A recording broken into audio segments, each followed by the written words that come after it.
Got it. All right. Hey, you're We there. were having some amazing technical difficulties. Okay, well, I'm just happy it's happening. I Okay. know. Hopefully all of you are still with us and watching.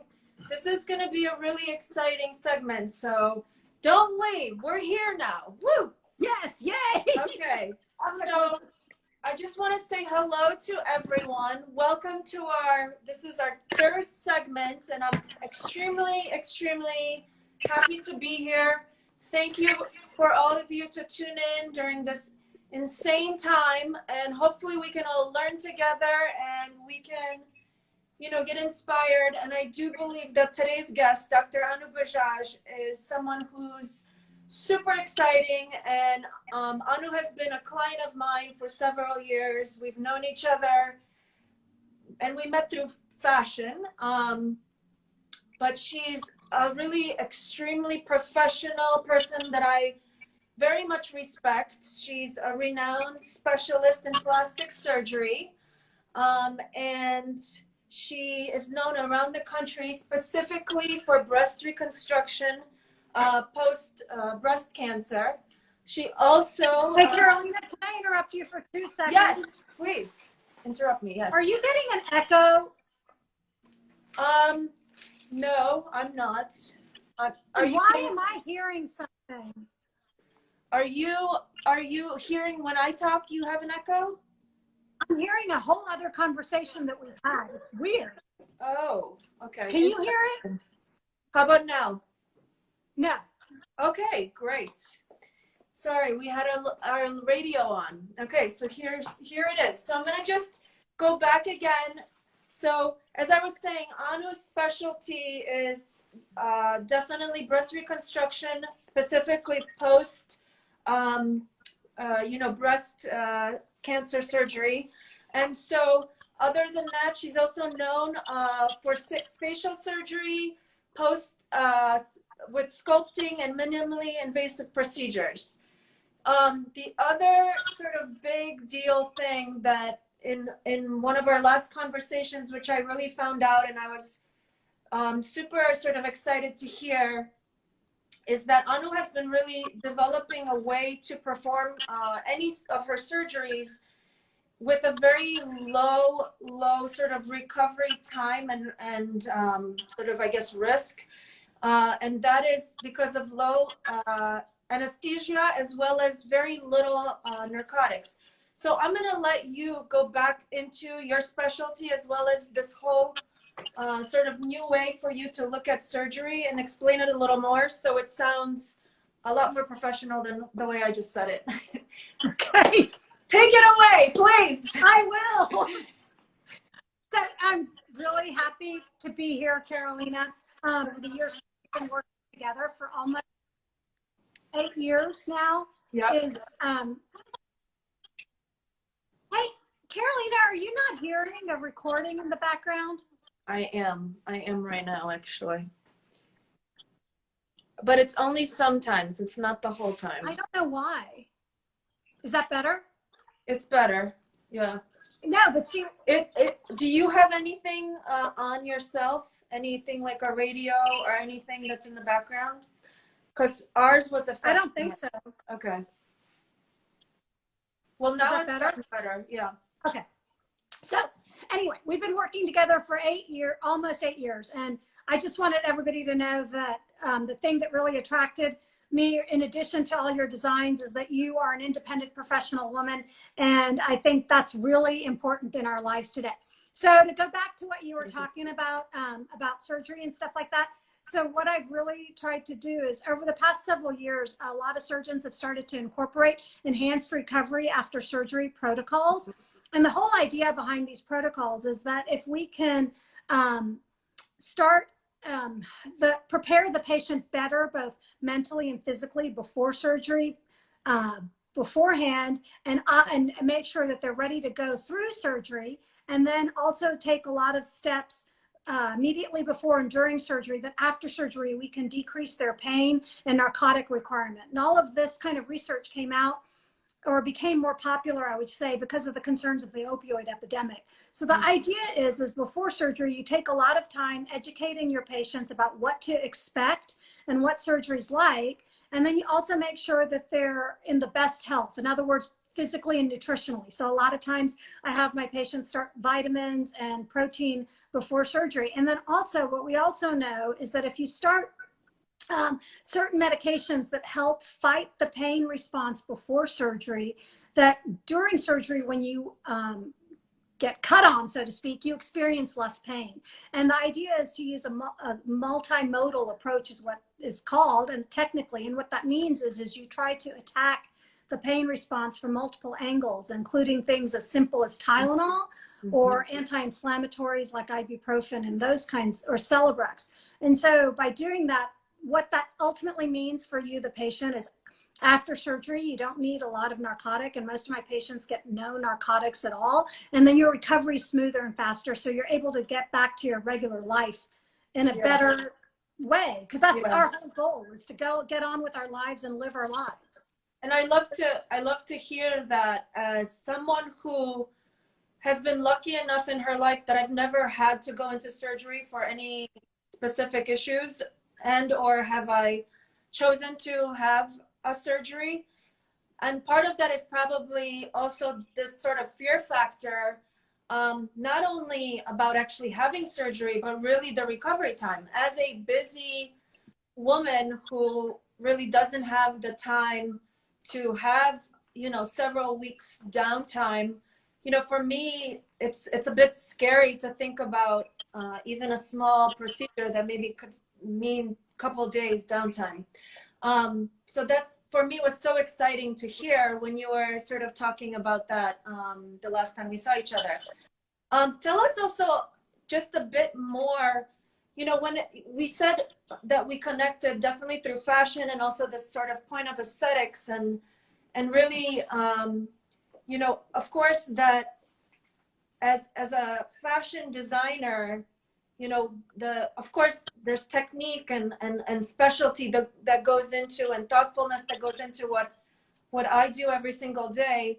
You know, I think what you do is, you know, times thousands more specific and requires even another level of expertise. You are dealing with human lives.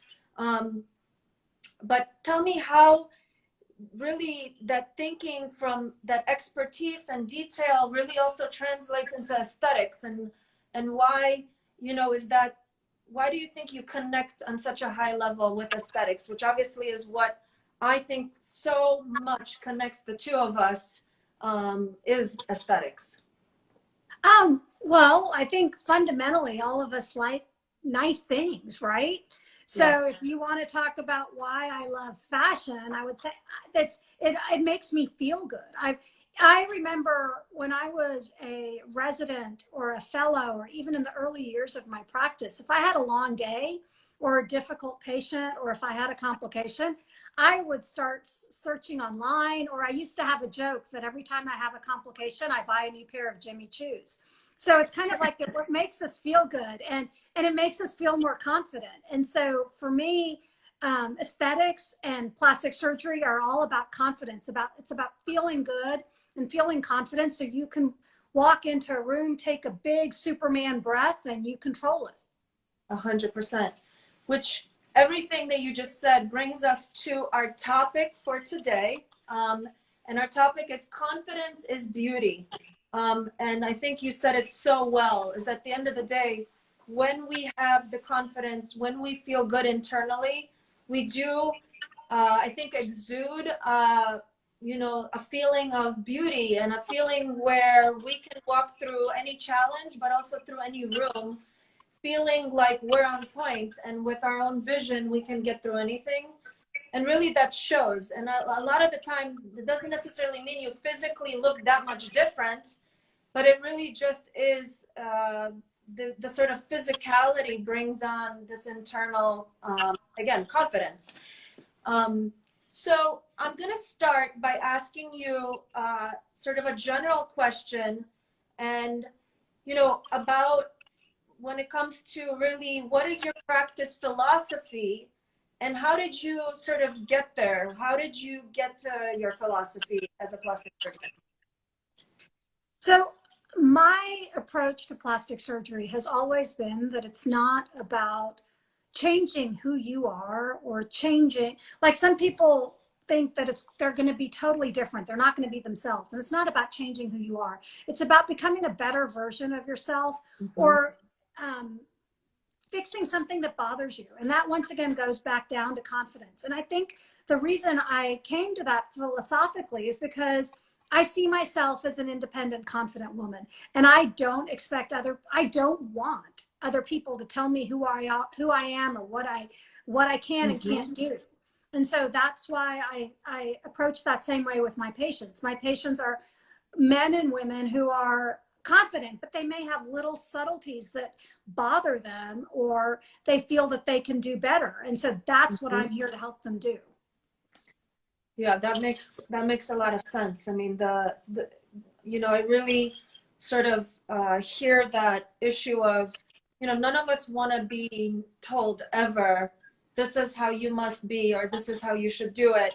I think it's so important to each of us that our identity and our vision for ourselves is respected, and also that we can truly be able to come to this point for ourselves where we know what that is. So it's almost, I also see sort of a support system in getting to your own sort of truth of where you want to go, but not the push of this is what you must do.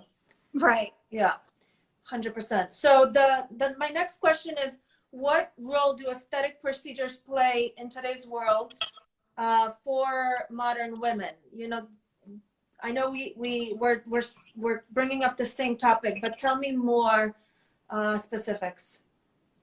So the modern woman is out in today's world. She's got 20 different hats to wear, so to speak, and different roles to play. And she has to be able to transition from each of those roles seamlessly. And I think plastic surgery is one way to help with that seamless transition from going to work to home to school to whatever it is. And it helps it's just all about being able to put it together so that you are confident and you can address each of those roles in a successful way. Yeah.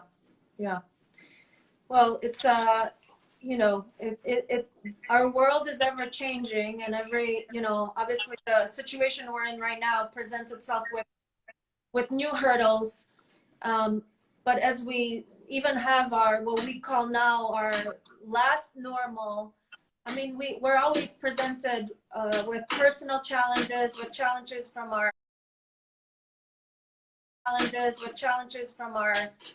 the family around us and our friends. And so definitely, I think whatever it takes, if it's a plastic augmentation, if it's a new piece of clothing, if it's a beauty procedure, I think it's super important to sort of know that, women like us who are doers, if there's a problem, we want to know that we can take step 1, 2, and 3 to resolve it. I think that, all of us can only sit in our shit for so long, and then, we want to get the challenge resolved. We want to move forward. I agree. And it's about the way to lift yourself up is to take action. I'm kind of like that. We've all been home for a long time over the past several weeks, and we've stared at each other on screens and mirrors and stuff. And like the other day, I was like, I'm starting to look old and worried because I haven't had Botox in so long. And then I was like, oh, but I can take care of that. Yeah. And well, so Botox is definitely one of the items on everyone's list right when they go back to reality. It's just like you have if it's something that you can fix and you can take care of, and it bothers you enough that you want it fixed, then I think that's what we do. Yeah. So why do women and men choose to have plastic surgery? So a lot of people, like I said, they'll have a small something that bothers them. For example, for some women, they'll have kids, right? And they may gain weight, but they may lose that weight. But the problem is sometimes their muscles, after they've stretched out from having kids, they don't ever go back to normal. And then they have a little skin pooch that's never going to go away. Yeah. And they take care of themselves. You know, you go to the gym every day, you work out, and that will never go away. And so sometimes surgery really is the only way to get rid of it and to tighten up those muscles. And so that's why we do a lot of tummy tucks or abdominoplasties. Other reasons why people may get or consider plastic surgery is like what I was talking about. I was looking in the mirror and, you know, I've got my little worry lines coming up, and because I've been doing nothing but stressing for 6 weeks.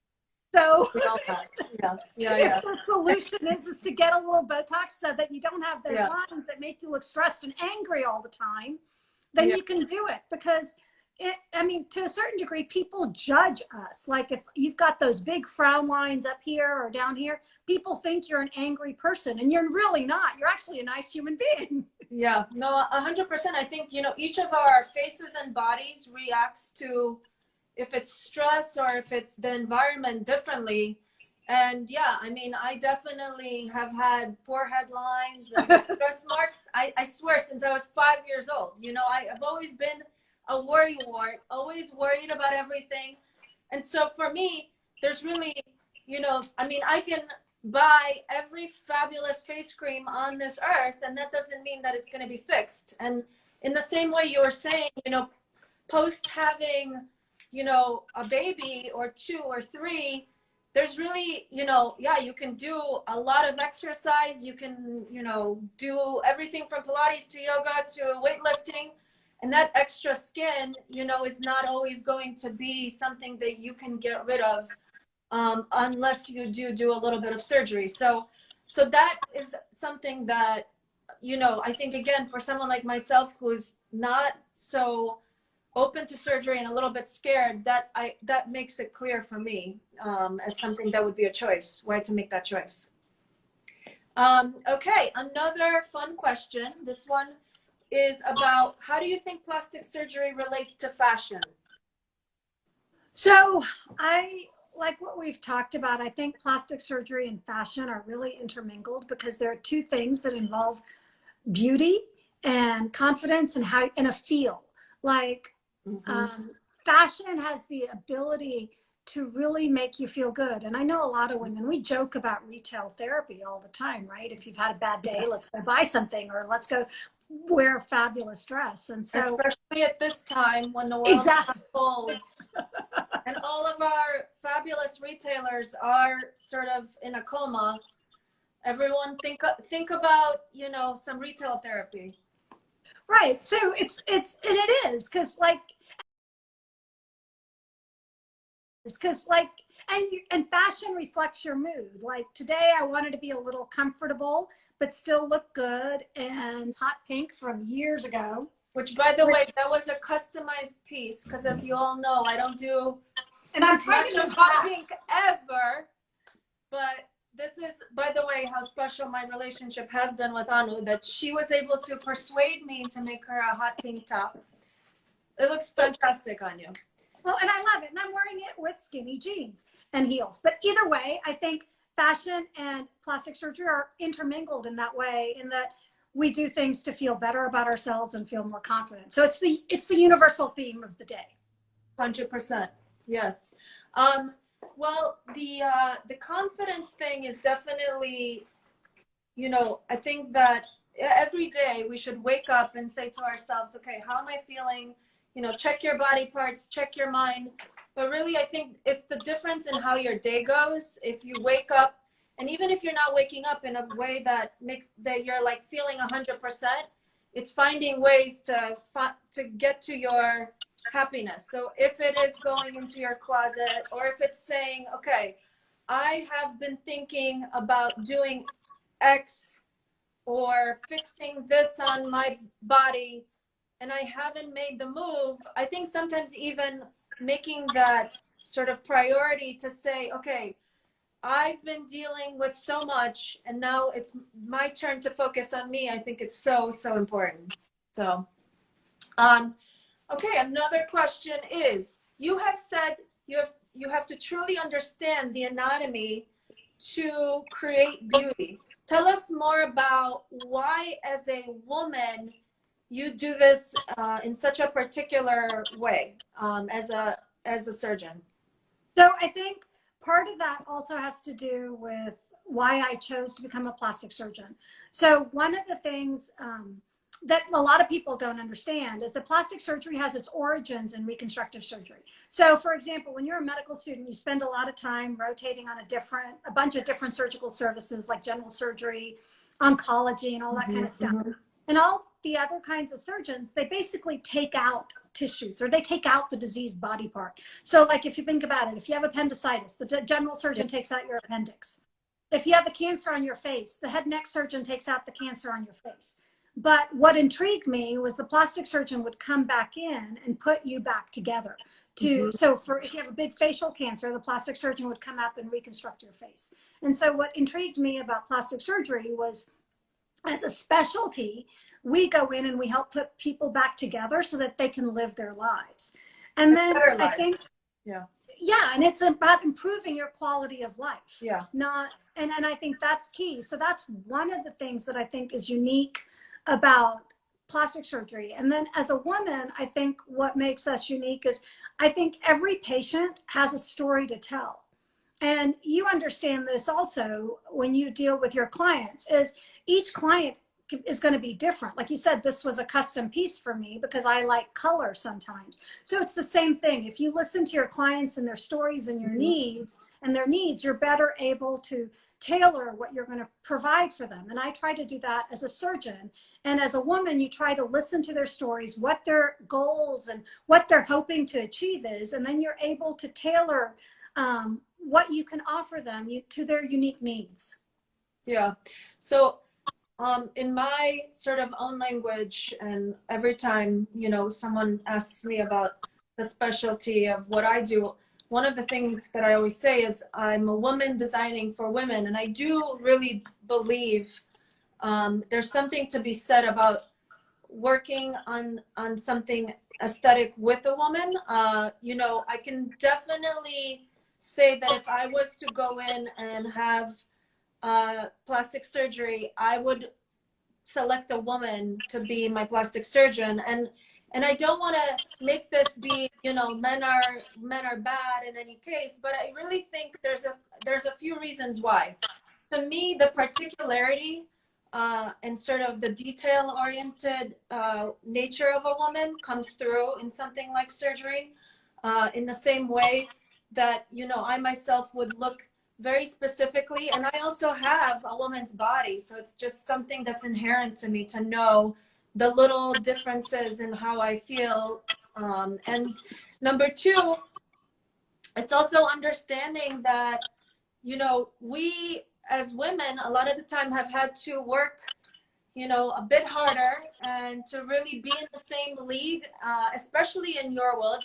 The medical world is definitely, I would say, a big majority of it is men. So, you know, for me, you've had to really step up another several levels to be where you are. And that would be something that would make me want to talk to you.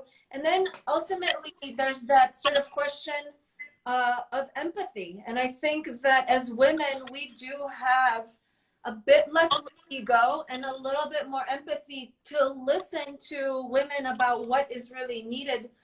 And like you said, each woman is really, each woman or man is their own case, and everyone really needs something very personal out of their surgery or out of a look that I'm putting together. So 100%, that's something that I will attest to. I would go with a woman plastic surgeon.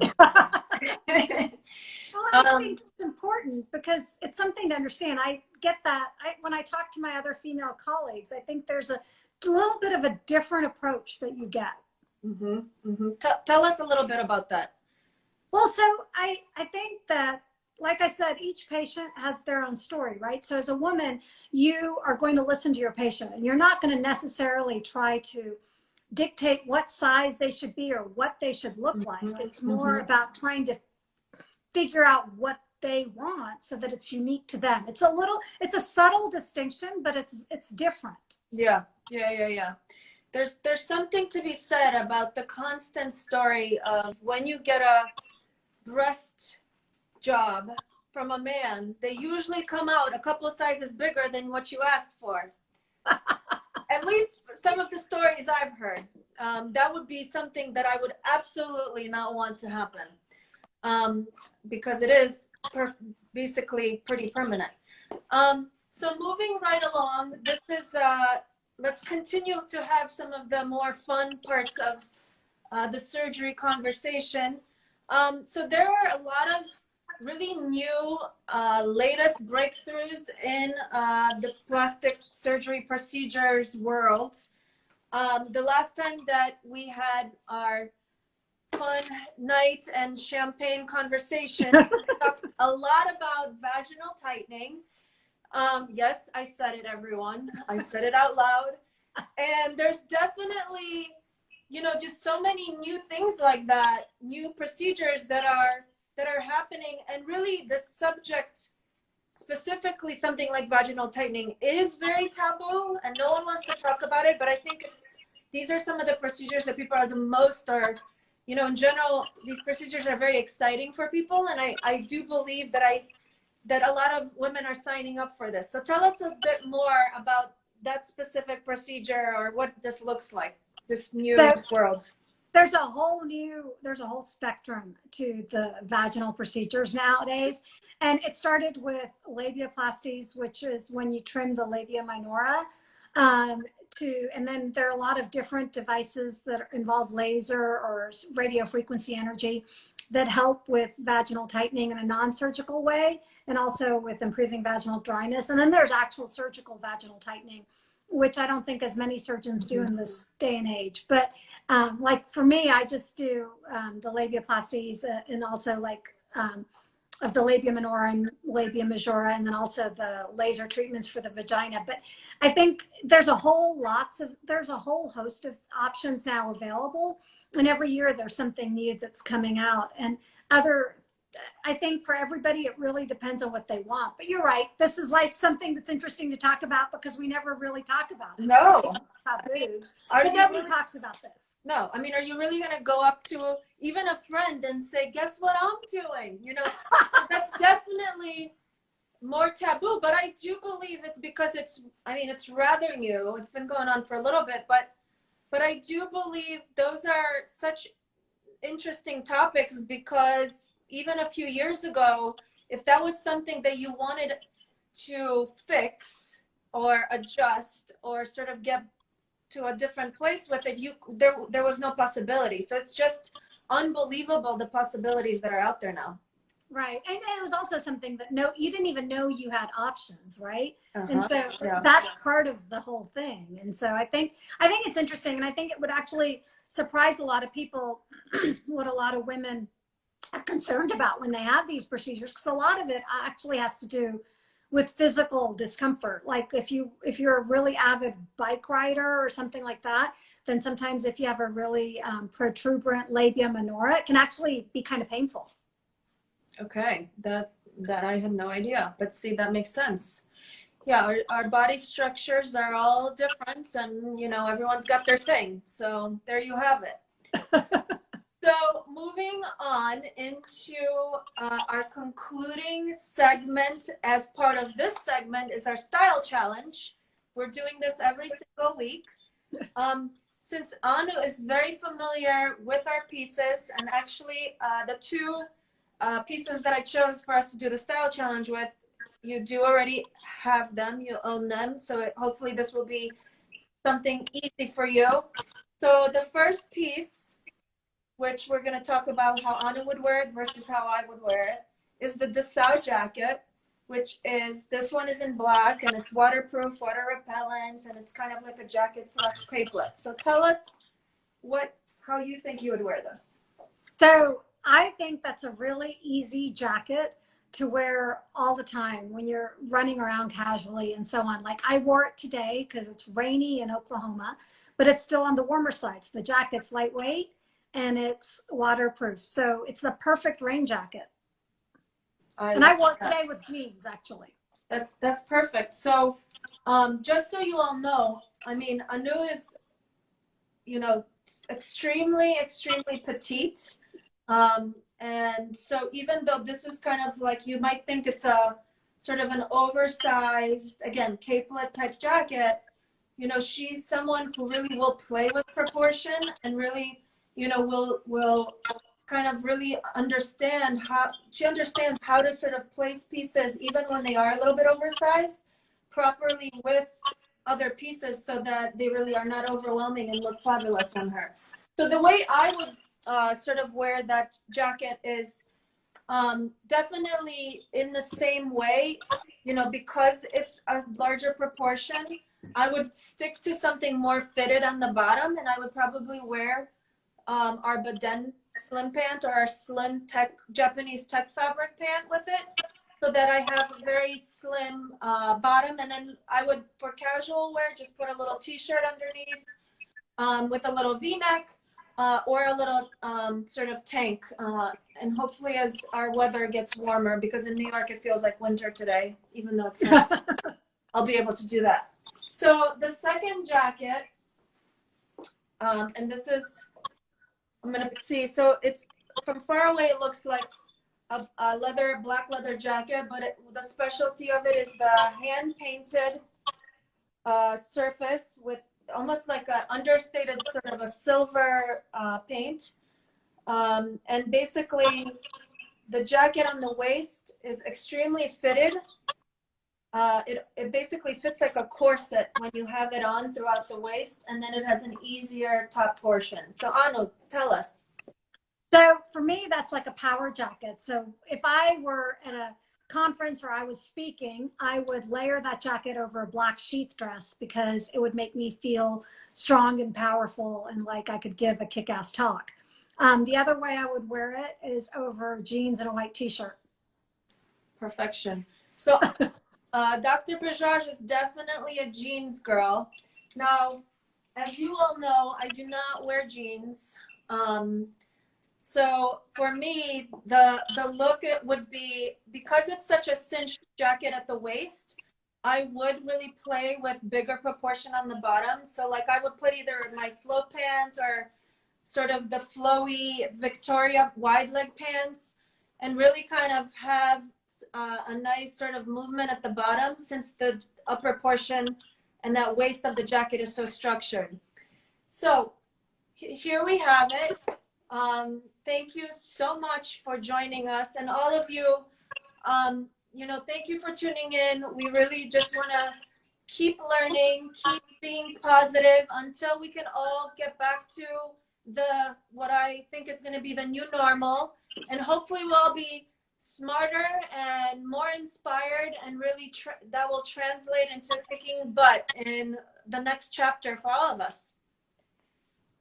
No, I agree. I agree. Thank you. I thought this was fun. It's, I actually didn't ever do Instagram Live until all of this coronavirus stuff happened. And then I kind of discovered it, and it's kind of 100%. And I'll tell you, I get very nervous to do these live things, but I think it's feeling better and better. So practice makes perfect. Yeah, we still have some technical glitches, but it'll work out. Okay. That's okay. We made it happen. We made it happen. Thank you so much for being on, and talk to you all soon. Talk to you soon, Anu. Thank you. Okay. Thank you.